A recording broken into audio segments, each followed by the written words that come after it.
वैदिक पंचांग के अनुसार हर माह कृष्ण पक्ष में अष्टमी तिथि को मासिक काला अष्टमी का व्रत किया जाता है, लेकिन मार्गशीर्ष मास में कृष्ण पक्ष की अष्टमी तिथि को काल भैरव जयंती के रूप में मनाया जाता है। धार्मिक मान्यता के अनुसार इसी दिन भगवान काल भैरव का अवतरण हुआ था। इस बार काल भैरव जयंती 27 नवंबर दिन शनिवार को मनाई जाएगी। इस दिन विधि विधान के साथ भगवान शिव के रौद्र रूप भगवान भैरव की पूजा करने का विधान है। इस दिन प्रातः व्रत का संकल्प लेकर रात्रि में काल भैरव भगवान की पूजा की जाती है। आइए जानते हैं काल भैरव जयंती का महत्व, शुभ मुहूर्त और पूजन विधि। अष्टमी तिथि आरंभ समय 27 नवंबर 2021 दिन शनिवार को प्रातः 5:43 से। अष्टमी तिथि समापन समय 28 नवंबर 2021 दिन रविवार को प्रातः 6 बजे।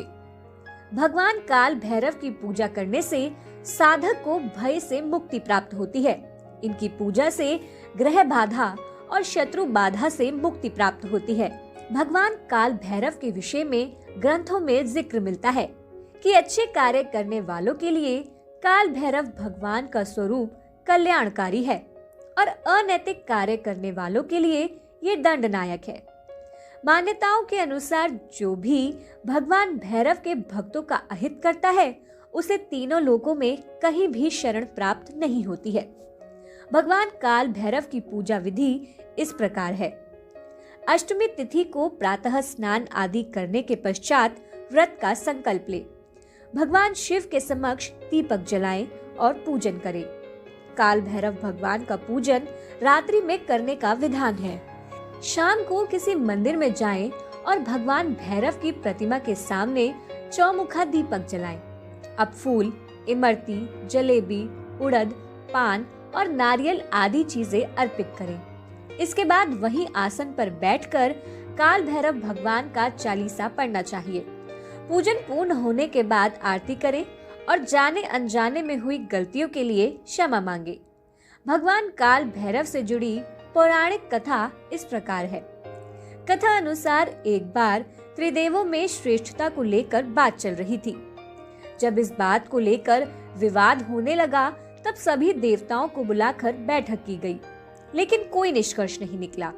इसके बाद सभी देवताओं ने वेदों से उत्तर पूछा, तो उत्तर आया कि जिनके भीतर चराचर जगत, भूत, भविष्य और वर्तमान समाया हुआ है, वही सबसे श्रेष्ठ है, अर्थात भगवान शिव ही सर्वश्रेष्ठ है। वेद के मुख से यह बात सुनकर ब्रह्मदेव को बहुत गुस्सा आया और उन्होंने अपने 5वें मुख से भगवान शिव के बारे में बहुत भला बुरा कहा। ब्रह्मा जी के इस आचरण पर शिव जी को भयानक क्रोध आ गया और उन्होंने अपने क्रोध से भैरव को उत्पन्न किया। दिव्य शक्ति संपन्न भैरव ने अपने बाएं हाथ की सबसे छोटी उंगली के नाखून से शिव के प्रति अपमानजनक शब्द कहने वाले ब्रह्मा जी के 5वें सिर को ही काट दिया, जो उनकी उंगली से अलग नहीं हुआ, और उन्हें ब्रह्म हत्या का दोष लग गया। तब भगवान शिव ने भगवान भैरव से कहा कि उन्हें एक सामान्य व्यक्ति की तरह तीनों लोकों में भ्रमण करना पड़ेगा, तभी उन्हें ब्रह्म हत्या के दोष से मुक्ति मिलेगी।